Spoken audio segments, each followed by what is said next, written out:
Welcome back, and let's conclude part one of our series, The Inner Workings of Christ-Centered Spiritual Growth. We're going to look at prayer, and I call this little segment, Pray Once and Let It Go. So prayer is a big and beautiful topic. In fact, it's so beautiful that I had to write a book on it.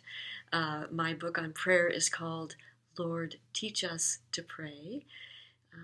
It's a look at the workings of prayer in the maturing spiritual life. So, but today, let's take a look at what Jesus has to say about prayer. Jesus gives us a thankfully, very simple formula for prayer. It's called the Ask formula, A.S.K. And in Matthew chapter 7 at verses 7 and 8, Jesus speaks of prayer. He says, "Ask, and you shall receive.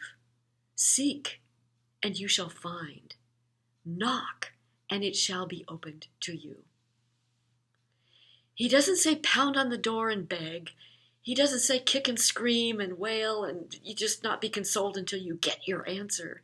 He says, ask, seek, knock, and the door will be opened. What you're looking for will be given to you. Maybe not in the next 20 minutes, but it's a worry-free formula. And that's really what I want to focus on in our time together. It's a worry-free formula. Worry is not a love language. Worry is not a part of the language of prayer. Worry actually says, "Dear God, you are beautiful and good and you are God. But in this situation, you are not enough." Worry is an insult to God.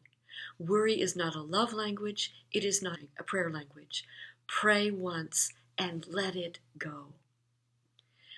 So you might be praying for a son or daughter or a sibling who has wandered away from God. And I have many friends who are in that category. They pray incessantly and they worry about their children. Will they be saved? Will they come back to the church? Will they be okay? And I say, no. Pray once and let it go. Trust the prayer. Trust the power of that prayer.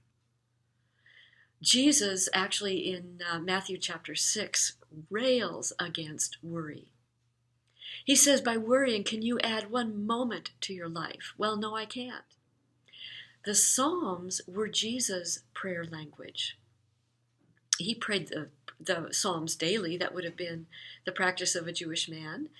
And even on the cross, he was crying the opening lines of Psalm 22, my God, why have you forsaken me?" That is the opening of a psalm. And in that Jewish tradition, to pray a line from a psalm is to invoke the entirety of the psalm. Psalm 22 ends with a hymn of praise. So it wasn't Jesus' words of desperation. He was going deep into that psalm, which trusted in God. So with the Psalms, you have supplication, yes. You have praise, yes. You do not have worry. Not in the Psalms. And not in Jesus' prayer. No worry. So why is a worry-free prayer vital to your spiritual growth? It's vital because worry and faith cannot abide together. Worry and faith have no way to abide together. Worry trumps faith. Faith is suppressed in the presence of worry. And that's a serious matter.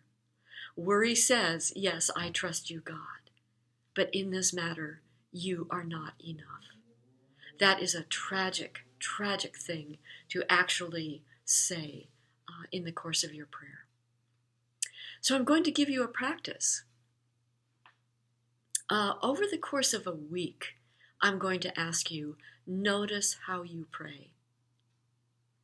You may say, well, I pray in the morning, I pray in the afternoon, I pray in the evening, at noon I pray this prayer, every night I say these words. But notice how you pray, how you show up, how you are present in your prayer. Secondly, when worry enters, pray once and let it go.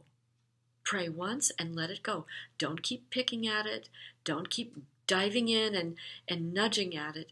Pray once and let it go.